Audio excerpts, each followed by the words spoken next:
You must know Gatsby. Vive le cinéma français. Pensez pas que vous avez fait assez de mal comme ça autour de vous. Pas content. Tu as une tête de déterré, Robert. Why so serious? Vous avez vu une vraie licorne vivante? Pourquoi tu pleures? Maybe I'm not good enough. I'm Captain Jack Sparrow. Vous voulez tout savoir de l'actualité du cinéma, les critiques, les infos exclusives et la possibilité de gagner plein de cadeaux? Vous êtes au bon endroit, bienvenue dans Clapement 5. Je m'appelle Aurélien Rapatel et j'ai le plaisir de vous retrouver pour un nouvel épisode de votre podcast cinéma préféré. On retrouve notre invité Eleonore Coste. Comment vas-tu en ce mercredi, Eleonore? Ça va très bien. Ça va, la forme est présente? D'accord, très bien. La réponse est non. Il y aura une... Ah d'accord, très bien. Donc je vais te présenter les clapeurs qui vont t'accompagner aujourd'hui. La première, c'est une clapeuse productrice et nul doute qu'elle aura son mot à dire durant le débat, c'est Elsa Morel. Tout à fait, bonjour. Nous retrouvons un clapeur journaliste qui est un peu notre Tintin à nous, c'est Gabriel Thibault. Merci de cette présentation. La comparaison est flatteuse. Et pour terminer, nous retrouvons notre clapeuse attachée de presse qui prépare déjà ses arguments, c'est Emma Salvarelli. Tenez-vous prêts, bonjour. Ça va, tout le monde va bien? Ça va très bien. Et toi? Bah ça va, merci. Aujourd'hui, nous allons nous poser une question importante. Quelle est la place des femmes et comment évolue-t-elle? Nous allons donc parler autant du rôle des femmes dans les films, donc du rôle qu'on confie aux femmes, que de leur place dans l'industrie, qu'elles soient réalisatrices, scénaristes, productrices ou chefs opérateurs. Et ça tombe bien parce que justement, toi, Eleonore, tu es donc comédienne, scénariste, réalisatrice aussi, tu développes ça actuellement, c'est ce que tu nous disais dans ton interview. Et je vais poser une première question. Quel est un film avec une femme dans un rôle principal qui vous a marqué récemment? Donc je peux te laisser réfléchir, Eleonore. On va commencer avec Gabriel par exemple. Eh bien, moi j'ai profité du confinement pour redécouvrir un film découvrir tout court en fait, un film que je n'avais pas vu, à savoir Le Portrait de la jeune fille en feu de Céline Sciamma. Et donc du coup c'est lui qui a mon attention, le personnage de Noémie Merlan, je l'ai absolument adoré. Elle méritait son... Ah non, au César, elle a eu un prix ou pas? Je sais pas. Noémie Elle a eu Merlan n'a pas eu de... aux Lumières, mais pas au César. Toi, Elsa? Bah moi, c'est Les Filles du Docteur March que j'ai retenu récemment. Du coup, j'aime trop cette panoplie d'actrices qui jouent tellement naturellement, ça se transperce à l'écran. Voilà, moi j'ai adoré ce film. Moi, j'en profite pour dire que je vais te rejoindre sur cette réponse. Et c'est pas parce qu'on fait remporter le DVD, hein. C'est vraiment parce que je trouve que le film... Bah après, il n'y a pas eu de cinéma pendant 3 mois, donc il nous a manqué des films, mais dans ceux qui ont marqué, je trouve qu'effectivement c'est une histoire avec des femmes qui justement ont du pouvoir, et le personnage de Saoirse Ronan, c'est ça, je le prononce bien, et particulièrement mais Saoirse Ronan qui joue souvent dans des films avec des personnages féminins hyper développés, genre Lady Bird, de Greta Gerwig aussi, oui. Et Mary Stuart, Brooklyn. Mary Stuart aussi, effectivement. Voilà. Brooklyn, oui, tout à fait. C'est une actrice qui joue des personnages de fort tempérament. Et toi, Emma, dis-nous. Alors, moi, j'ai 2 réponses. Je fais jamais comme les autres. Alors, en vraie réponse, on va dire, à la question, c'est Portrait de la jeune fille en feu. Portrait de la jeune fille en feu. Ah, j'arrive plus à parler. Portrait de la jeune fille en feu. Merci. Qui était fantastique, incroyable. Mais une réponse, peut-être que je réponds un peu à côté de la plaque, mais pour moi, c'est hyper important d'en parler. C'est tous les films de la réalisation Ghibli, Miyazaki, qui met réellement en avant le pouvoir féminin. Enfin, pas le pouvoir féminin, juste des femmes indépendantes qui n'ont pas besoin des hommes ou qui n'ont pas besoin des autres, tout simplement, pour se développer, pour réussir, et qui vont se mettre en avant pour découvrir la dureté de la vie, tout en réussissant en fait. Si tu devais nous en dire un, tu dirais lequel? Kiki la petite sorcière. Kiki la petite sorcière. Ouais, j'ai tout vu pendant le confinement, ça m'a enchantée quoi. Ça me rassurait, putain, je me disais si j'ai des enfants, je veux trop qu'ils voient ça en dessin animé quoi. Exactement. C'est vrai qu'il était finalement un peu plus en avance que Disney qui maintenant s'y met. Disney ils y vont sur les personnages féminins forts, mais dans les mêmes années, c'est Miyazaki, c'est les années 2000 quoi, années 90. 80. C'est ça. Et Miyazaki, c'est son message. En fait, il a 2 messages très principaux. Miyazaki, c'est la nature et c'est les femmes. Et en gros, lui, ce qu'il veut dire par ses films, c'est les femmes sont des personnages forts, qui ont une personnalité, qui ont du caractère et qui réussiront mieux que personne à se débrouiller et à montrer un personnage assez important. Et Kiki la petite sorcière, c'est réellement ça, c'est la découverte de la vie, de l'autonomie. Après, bien sûr, dans les femmes indépendantes, il y a Mononoke, où il y a vraiment ces 2 personnages principaux, où c'est des femmes très fortes qui ont chacun leurs intérêts et qui défendent leur point de vue. Et Château ambulant aussi. Château ambulant, tout à fait. Mais tous. Ouais. Oui, tout à fait. Tous les Miyazaki, au final. Oui, et je voulais dire, comme tu dis, il y a des thématiques fortes, les femmes, la nature, et surtout, je trouve, dans Miyazaki, les femmes au travail. Et dans Mononoke, moi, je retiens plus d'Ameboshi, en fait. Ouais. Et parce qu'il y a un vrai mise en scène de la sororité émancipatrice par l'action d'Ameboshi que je trouve très, très touchant. Quoi. Exactement. Et toi, Eleonore, est-ce que t'as... c'est horrible parce que je t'ai pris au dépourvu en même temps. Non, mais j'étais en train de réfléchir, et c'est vrai que ce que je me disais, moi, dernièrement, j'ai vu Perdrix, qui est un film français que j'ai adoré avec Maud Wheeler, que je trouve absolument fascinante. Ah oui, bah pour le coup, elle a du tempérament. Mais c'est pas... c'est l'héroïne comme l'acteur et le héros, donc il n'y a pas de... Ouais, Swan Arlo. Arlo, incroyable aussi. Oui. J'ai vu Mademoiselle là pendant le confinement. C'est Park Chan-wook, c'est ça? Ouais, exactement. Mais bon, j'ai eu un débat pas plus tard qu'hier avec un pote qui disait que pour lui, justement, c'était vraiment une vision hétéro. Moi, je trouve aussi un peu. Toi aussi, tu trouves? Mademoiselle, ouais, je trouve que c'est avec ce fantasme des pieuvres qui est. Ouais, mais j'ai trouvé ça beau. Moi, j'ai trouvé ça poétique. J'ai trouvé la photographie incroyable. J'ai trouvé les actrices extraordinaires. J'ai vraiment aimé. Mais après, moi, c'est plus des films. Les films d'époque comme Nikita. De Luc Besson. Luc Besson qui effectivement. il a des soucis judiciaires. Oui, mais il était quand même très en avant. C'est ça. Mais il a toujours représenté. Léon, Nikita, effectivement. Il y a aussi Adèle Blanc-Sec qu'il avait adapté. Lucie, il a toujours mis des femmes fortes en avant, comme James Cameron aussi, qu'on peut citer avec Alien, avec Terminator, Titanic aussi. Titanic, c'est un film romantique, mais en même temps, elle a beaucoup de caractère. C'était une des premières fois où on est quand même du point de vue de Rose. Et c'était hyper rare à l'époque. Et elle a du caractère, elle se laisse pas faire, elle se laisse pas marcher dessus. Non, mais c'est sûr que Cameron, à l'époque, il arrivait quand même, ça se faisait pas tellement. Quoi. Et surtout un film qui a autant de succès. Il a été dépassé par Avengers Endgame, mais jusqu'ici, c'est quand même le film qui avait eu le plus de succès avec un personnage féminin fort. Emma, vas-y. Et aussi en série dont il faut parler, je pense qu'il y a Sex Education qui vraiment met en avant aussi des femmes complètement indépendantes qui assument leur sexualité, qui assument qui elles sont, et ça, je trouve, c'est une série à regarder qui est hyper importante et vachement dans l'actualité, et il faut la voir. Et alors du coup, puisqu'on a le droit de dire les séries, je vais parler de Fleabag, parce que c'est vraiment pour moi la meilleure série depuis des plombes, quoi. Et là, on est avec une femme. C'est hyper féministe, c'est hyper intelligent, c'est génial. T'avais vu l'adaptation française, La Mouche, avec Camille Cotin? Non, bien sûr que non, mais je vous en supplie, n'allez pas loin, allez voir Fleabag.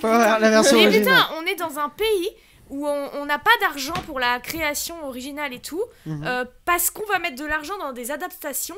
Enfin, on est dans un pays où on a plein d'auteurs, d'autrices qui sont géniaux, et on va aller copier mot pour mot une série qui est géniale et qui n'a pas besoin d'être copiée, quoi. Ça me rend ouf. Bon, alors regardons la version originale. Il y a tellement de choses à proposer. Qui est disponible sur Amazon Prime aussi, je crois. Gabriel. Et si on parle des séries, on peut aussi parler de Westworld. Ah ouais, je suis en train de regarder la saison 3. Bien sûr. Elle est excellente, la saison 3. Moi, j'ai eu un peu de mal avec la saison. Je suis sur la 2, moi. Ah, d'accord. La 2, j'ai eu un peu de mal, je l'ai pas vu en entier d'ailleurs. Moi, je suis à 2 doigts de lâcher là, ça me saoule. Mais passe direct à la 3, tu vois. Moi, je suis passé à la 3 direct, j'ai beaucoup aimé. Ah ouais, la 3, elle est super. Ouais, mais je vais rater tout un truc. Bah moi du coup j'ai rattrapé en lisant ce qui se passait parce qu'elle m'ennuyait beaucoup trop aussi la saison 2. Elle est longue. Elle est compliquée, mais effectivement il y a un personnage féminin qui est fort. L'héroïne, ah ouais, putain je l'adore, elle est canon elle. House of Cards aussi. Le nom de l'actrice. Le nom de. J'ai perdu aussi le nom de l'actrice de Westworld. Du personnage principal de Westworld. Ah le personnage. Mais je te dis ça dans un instant. Mais entre temps, oui Elsa vas-y. Oui, du coup on va rebondir sur les séries. Je pensais à Orange is the New Black.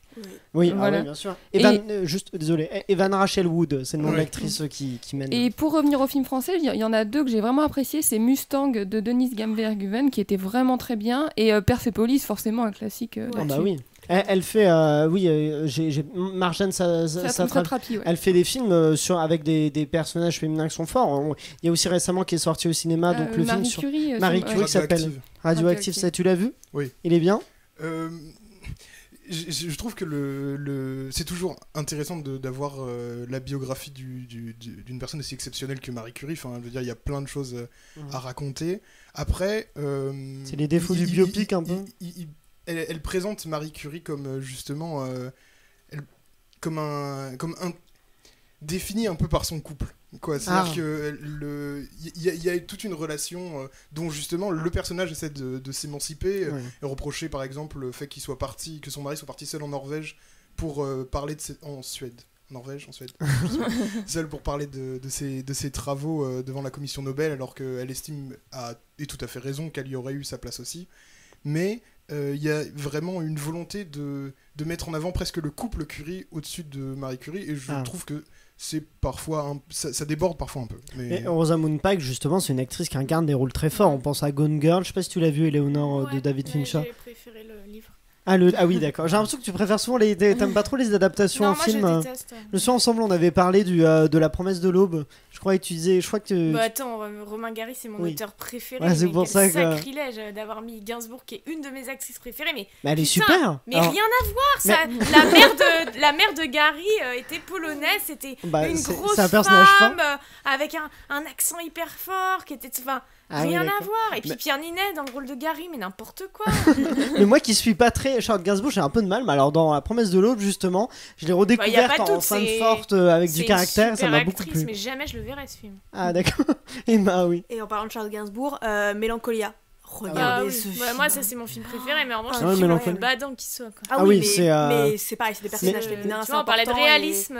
Pour moi, c'est vraiment si la fin du monde un jour a lieu, ça se passera exactement comme ça. Mais alors la volonté du réalisateur de Lars von Trier, c'était il était dépressif et il s'est dit mais comment est-ce que je peux transmettre ma dépression dans un film, et c'est comme ça qu'il a fait Mélancolia, sans cette volonté là. Il l'a bien transmis. Ah oui, c'est pour ça que moi je suis pas un grand fan de ce film, parce que je trouve que t'en sors vraiment déprimé de ce film quoi. Non, tu t'en sors perturbé, t'es là et tu te dis mais putain, ma vie est fatalement, je vais me retrouver, je vais mourir quoi. Et en fait t'es perturbé entre c'est la fin, pas c'est la fin, mais ça va arriver, et en même temps écoute, c'est fatal, qu'est-ce que je peux y faire, t'en ressors surtout mélancolique. Ouais, vraiment exactement. Mélancolique.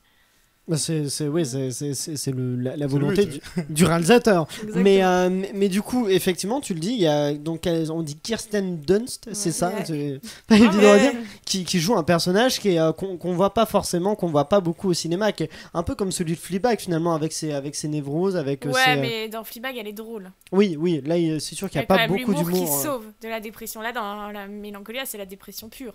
Il y a rien qui nous sauve quoi. Oui. Même le mari qui on pense qu'il va nous sauver, je spoil pas, mais vraiment il nous sauvera pas. Il y a personne pour rattraper personne.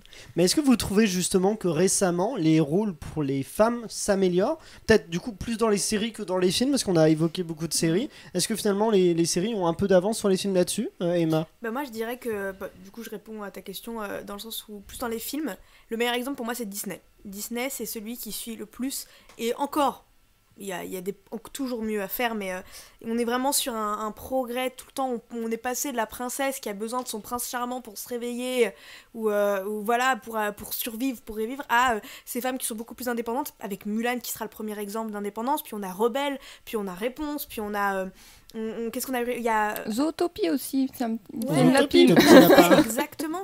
Et la Reine des Neiges. Havana, comment ça s'appelle? Vaiana, exactement.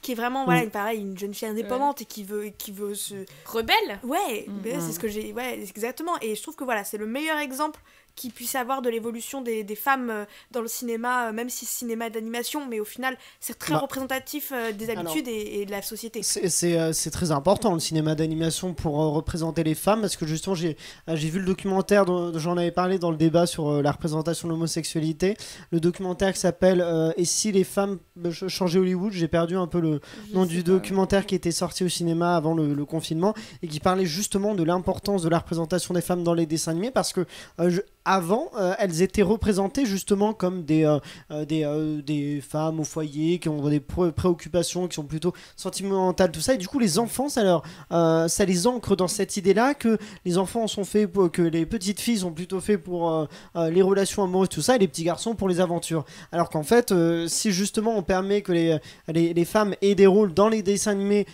plus forts, et justement ça va créer des petites filles qui savent très tôt qu'elles peuvent faire des choses tout à fait étonnantes. Elsa, oui. Moi j'ai envie de citer les 3 gamines de Moi Moche et Méchant qui me font trop rire. La petite Agnès, elle est géniale, c'est vraiment une gamine débrouillarde qui a vraiment envie de s'émanciper, c'est génial. Emma, mais tu vois, pour rebondir à ce que tu dis, prenons juste l'exemple de Blanche-Neige. La première chose qu'elle fait en arrivant chez les nains, c'est le ménage. En même temps, pour le coup, c'est il y a très longtemps. C'est pour montrer quand même. Il est sorti dans les années 50, c'est ça? Dans les années, oui. Je dirais 46, même avant, ou 39 ou 46.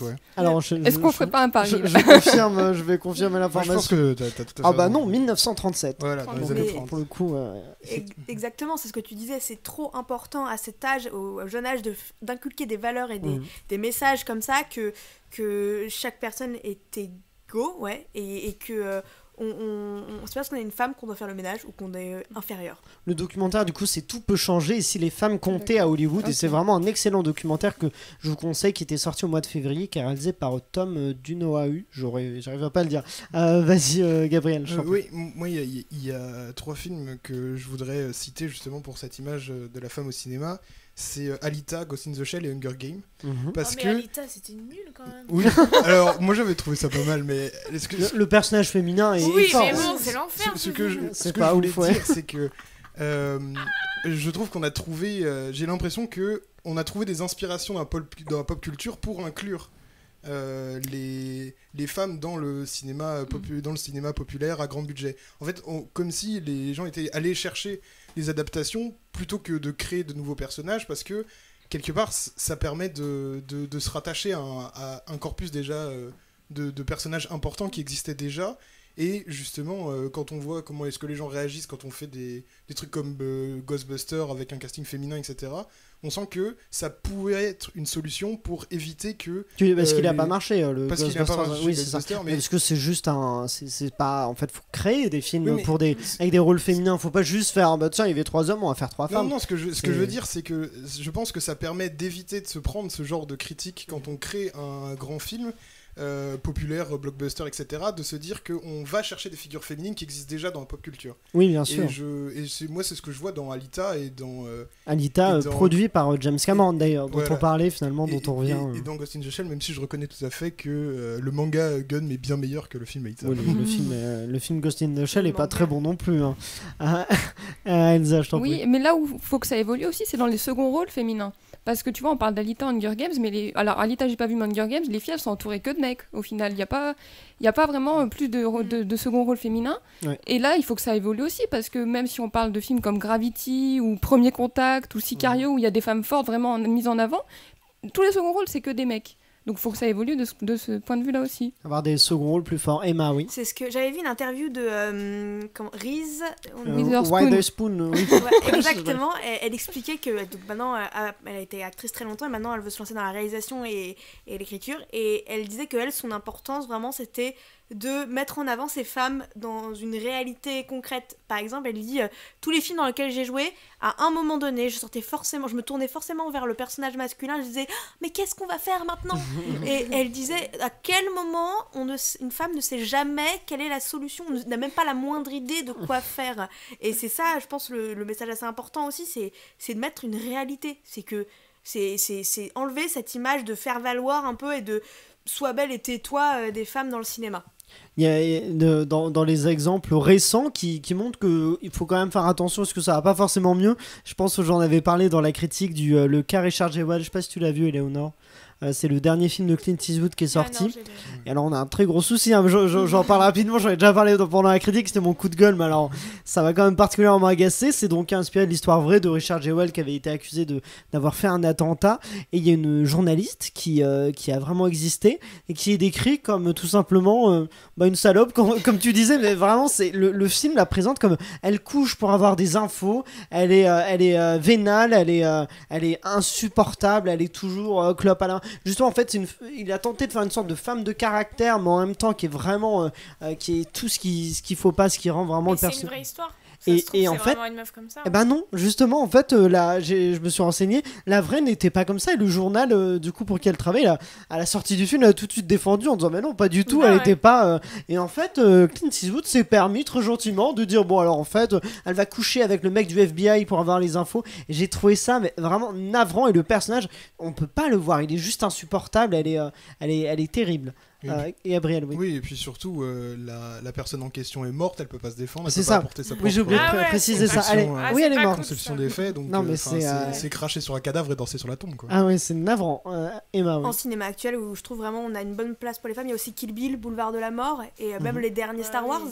Où on a un personnage féminin, ça change complètement. Et déjà que Star Wars avait quand même des personnages féminins assez assez prépondérant et qui était présent. Qui mais était là... un peu sexualisé pour Leia, mais qui étaient effectivement des personnages féminins qui quand même avaient une importance et qui n'étaient pas que dépendants. Alors, à part Leia, dans les autres œuvres Star Wars, vous pensez à qui comme personnage féminin fort? Moi surtout, c'était Leila surtout. Oui, Leia. Oui, c'est vrai que j'ai pas d'autres en fait, dans les anciens. Padmé est quand même surtout une mère et une épouse. Ah quoi, oui, non mais Padmé, elle meurt après avoir fait les gosses. Quoi, Merci, je l'avais pas vu. Non. Pardon. Tu regardes pas les Star Wars? Pas trop, non. Enfin, j'ai regardé les vieux quand j'étais petite, j'adorais ça, mais les nouveaux, non, pas du tout. Et du coup, t'as l'impression, pour toi, qu'il y a une évolution dans le rôle qu'on accorde aux femmes, peut-être post-MeToo, justement oui et non, parce qu'il y a aussi un truc maintenant où il y a un petit effet forcé aussi.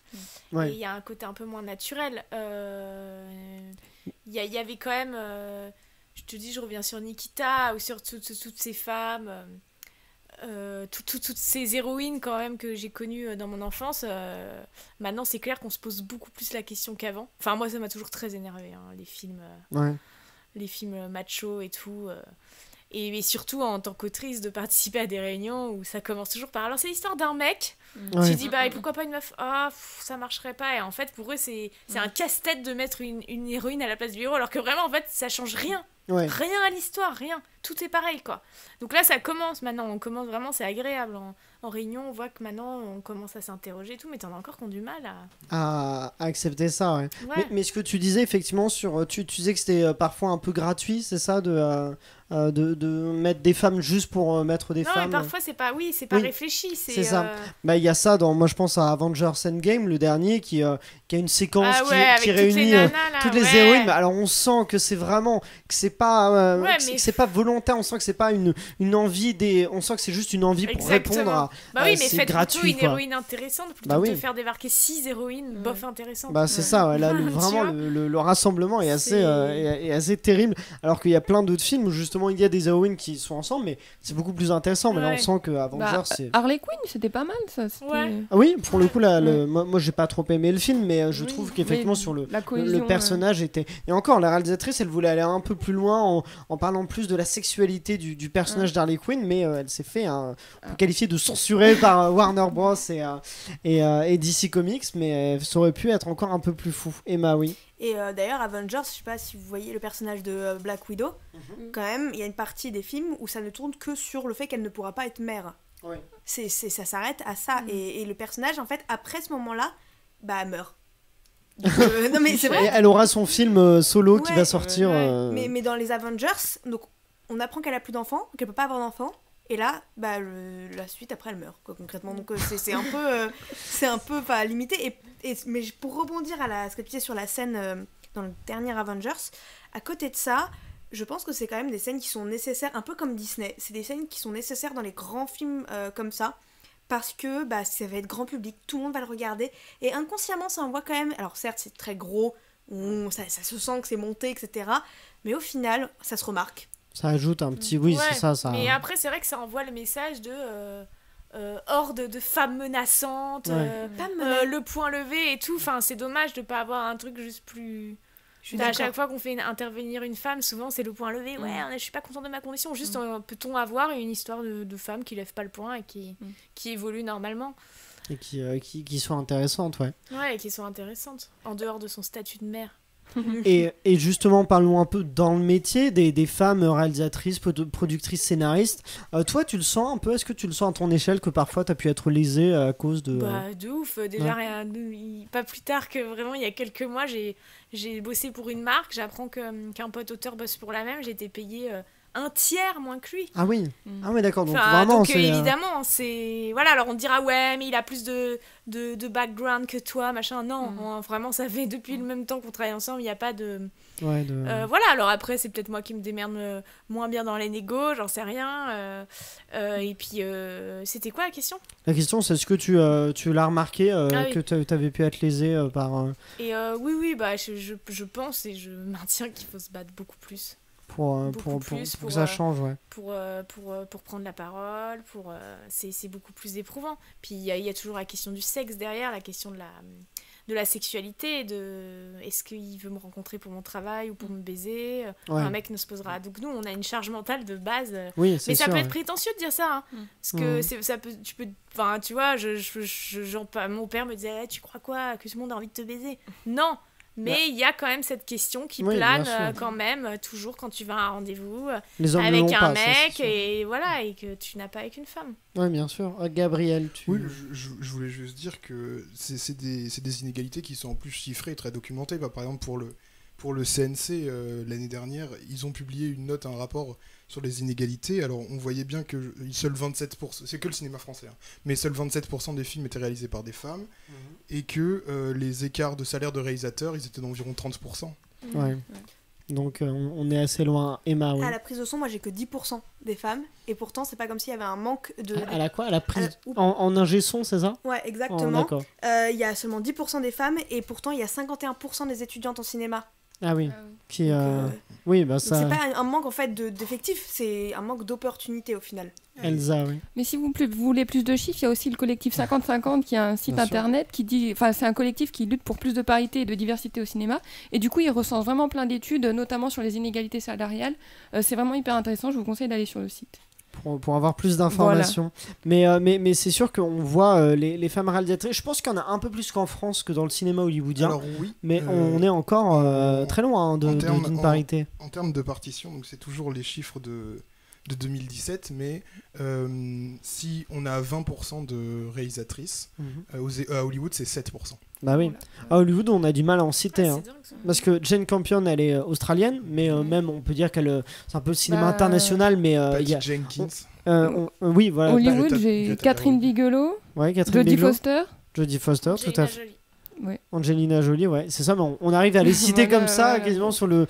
alors, il y en a certainement qu'on oublie, il y a aussi Ava DuVernay, par exemple, il y en a quelques autres, mais c'est pas suffisant, il y a tellement de réalisateurs hommes, donc il y a forcément en quoi les femmes seraient moins talentueuses que les hommes, donc il y a une discrimination qui est encore quand même très présente. Emma, oui. Puis il y avait Portrait d'une jeune fille en feu, qui était une équipe exclusivement féminine d'ailleurs, à mettre en avant un peu, et voilà, je trouve ça super. Moi, avec parce qu'on parle de réalisateurs, mais il y a aussi effectivement d'autres postes où on peut penser au chef opérateur. Il y a beaucoup d'hommes, et pourtant Portrait d'une jeune fille en feu, c'est Claire Maton qui est Portrait de la jeune fille en feu.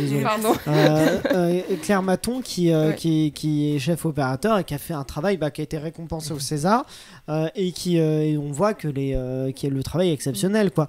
Scénariste aussi, il y a peut-être un petit peu plus de femmes en scénariste, mais c'est pas remarquable. Productrice aussi, en fait, c'est des postes qui sont souvent des postes importants qu'on réserve plutôt aux hommes naturellement. Oui, puis à comparer, tout ce qui est maquillage, coiffure, c'est que exclusivement des femmes, parce que ça pourrait être des hommes aussi. Script aussi, il faudrait qu'il y ait une parité à ce moment-là. Emma, oui. Exclusivement, peut-être pas, mais c'est pas... Pour moi, c'est important aussi de remettre ça un peu en place, c'est que, parce qu'on parle quand même de féminisme dans tout ça, le féminisme, c'est réellement l'égalité des sexes, donc l'égalité des hommes et des femmes, et donc pour moi, ça va dans les deux sens. 50-50, voilà, exactement. Il faut pas non plus que nous, en tant que femmes, on se ferme à une possibilité de se travailler avec des hommes parce que de peur à ce que il y ait une mauvaise expérience ou qu'on soit discriminé, etc. Je pense que c'est aussi alors c'est un sujet un peu délicat quand même, faut dire, parce que forcément on est face à des préjugés, on est face à des globalités où on va être discriminé à cause de notre sexe, et j'espère que dans un futur proche on pourra être face à vraiment un 50-50 et une égalité totale dans la part des deux sexes, en fait. Et pour vous, quelles sont les solutions pour arranger ça, Éléonore? Je sais pas si c'est bien, parce que justement je me lance dans la politique. D'arrêter d'être con, globalement. Non, mais la solution, attends, t'imagines bien que s'il y en avait, on serait au courant. On parle des quotas, des fois, avoir un quota. La solution, c'est d'essayer d'appliquer un maximum quand t'es diffuseur, quand t'es producteur, d'appliquer cette putain de parité, quoi. La solution, c'est de mettre des salaires qui sont les mêmes pour un homme ou pour une femme. Et voilà, et la solution, c'est de continuer d'en parler, et en effet, comme tu dis, de bien faire la nuance, de bien réexpliquer aux débiles le terme de féministe, qui n'est pas folle, seins nus, qui brandit le poing. Non, il y a Ce terme, il a été complètement détérioré au fil des années. Féministe, c'est l'égalité. Voilà, il n'y a pas autre chose qui est voulu que l'égalité entre les hommes et les femmes. Là, on est en train de mettre l'homme plus bas que terre en ce moment. On est en train de le piétiner.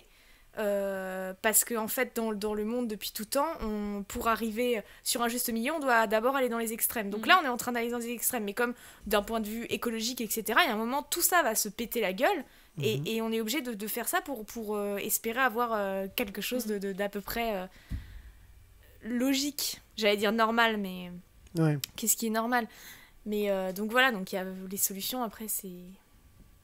Je vois pas d'autres solutions. Je sais pas si vous avez quelque chose. Je trouve que c'est un beau mot de la fin. Un beau mot de la fin. Bon, bah, non, mais vraiment, c'est ça. Ouais, non, mais je suis... Ah non, mais Emma, peut-être. J'arrive, je dis oui, le mot de la fin, mais. Bon, alors, mot de la fin pour Gabriel. Oui, moi j'aimerais bien saluer l'initiative Regard des femmes du collectif Femmes et Cinéma, qui propose aux écoles des scénarios et des mises en avant.